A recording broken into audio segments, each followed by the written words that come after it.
What is going on, Nuggets Nation, NBA fans? My name is Tom Leuthner. Welcome back to another episode of Nuggets Today, presented by Fan Arch. Welcome in if you are, returning. If you're new, make sure to hit that like and subscribe button, as well as leave a comment if you guys want me to cover anything. Sorry for the delay in episodes. I had to miss one episode, unfortunately.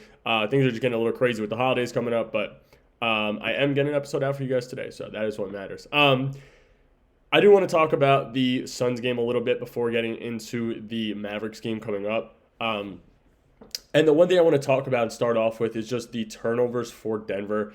It is so tough, and there's not a true backup ball handler right now. I know it's technically Bruce, but there's not anybody on the roster that I see as that true backup ball handler who's going to get it done for Denver. So Denver's starting five has to be better when it comes to turning the ball over. P-Watt had none. Spencer Jones only had one, but again, he's not really doing. He had a great game, but he's not really handling the ball much.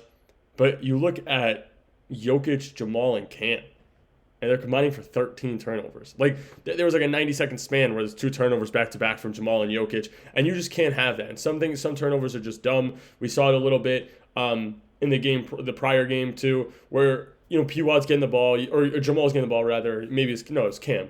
And Cam gets the ball, Jokic is going to post up, and Cam goes to pass before Jokic is even looking at him. And it's just stupid turnovers, which leads to these games being way closer than they should. Be. Denver has to win the game. They can't. You look at the turnover numbers for both teams. The Suns had 7 turnovers. They were smart with the ball. They handled it carefully. Denver had 16. So they're doubling and more turnovers from the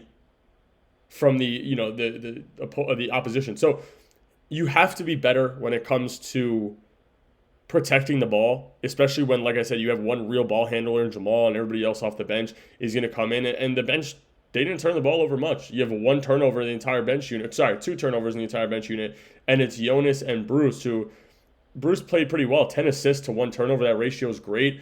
The thing with Jokic is Jokic had his 10 assists, but Jamal had 4, and you're looking at you can't have 4 assists and 5 turnovers. Like that just can't happen when you're the primary ball handler for this Nuggets team.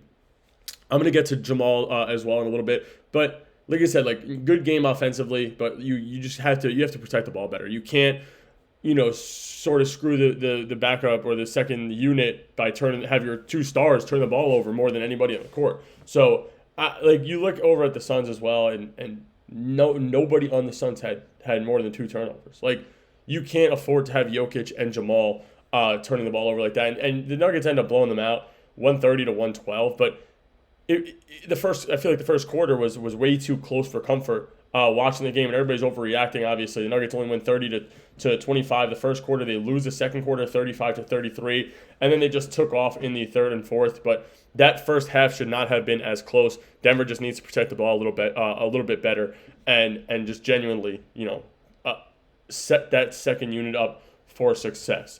One guy on these Suns that killed Denver, literally killed Denver from the floor.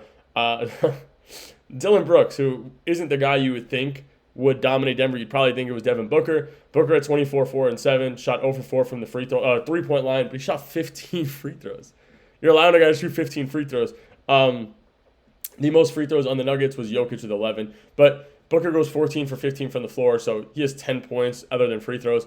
But one guy who dominated, Dylan Brooks, 27 points, 3 rebounds, 2 assists. He was okay from 3, shot 2 for 6, so nothing great. But he went 10 for 18 from the field, 1 steal, 5 for 6 from the three-point line. You cannot allow a guy like that to dominate you. Like, it's going to happen where these role players and these starters are going to have good games, but you can't have that happen, especially in games where you need to sort of just take off and win.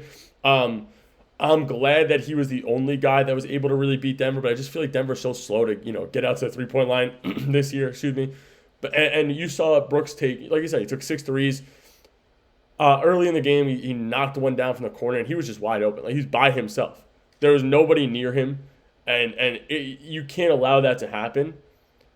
You need him to just come in and not score. Right? I mean, like you need to just be better when it comes to defensively handling these role players. Royce O'Neal also had 15 points. He shot 3 for 10 from the three-point line, though, so I'm not too mad about that. And another guy outside of Dylan Brooks who was okay, put up 12 points, was former Denver Nugget Colin Gillespie. Love seeing Colin. I think that the Nuggets should have kept Colin. I think that he was a very good, very valuable player for them. But Dylan Brooks is not a guy that you're going to expect to score that much. So for him to torch Denver sort of makes me a little nervous just because the Suns aren't the best team in the world. I did think that they were going to be a good team before the season started.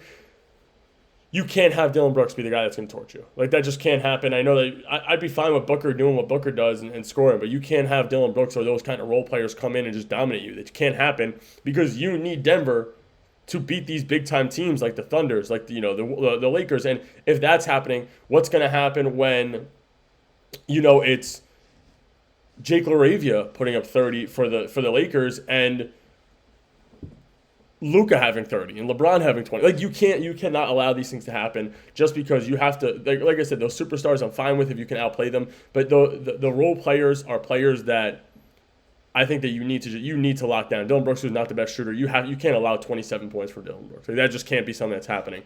But listen, a win is a win, so I'm going to be okay with it.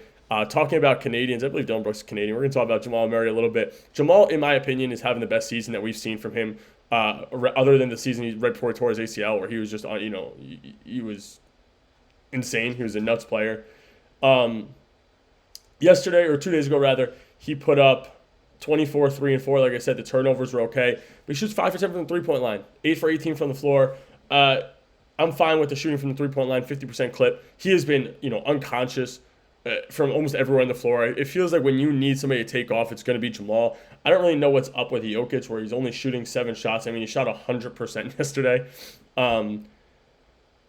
But he's not scoring. So he shoots 100%, puts up 26, 9, 10. But Jamal really, he's going to miss more shots, but he's just been dominating. He's the one guy that you go to when you need a bucket at any point in the game, at any game. He's probably the most clutch player outside of AG who's not playing, but Jamal's just been taking over, especially in games where you're missing CB and AG, where you need somebody to take over. Jamal has been that guy. So kudos to Jamal Murray for this is an all-star season. Of course, they changed the all-star format this year, but he's an all-star. If you're going back to the original format, he is an all-star. And the last thing I want to talk about is just the upcoming game against the Mavs, who are a beatable team, hopefully. Yesterday, they lost P.J. Washington. I don't know how severe the injury was. And how much it's going to affect them if he is going to play. But I think that Denver needs to be able to take this game. Like, this is a game that they can't really lose. I am excited to see how Cooper Flagg plays.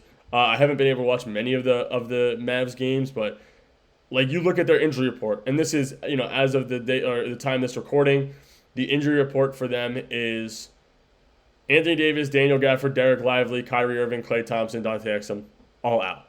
So if you can't win and they're all actually sitting, then there's probably a little bit of an issue there. AD may end up playing. I know that he's hit or miss with his leg right now, his calf issues, but I'm also excited to see Musa Cisse play. I got to watch Musa in high school. He is a massive body. He is huge. I actually thought that he would be way more successful than he was.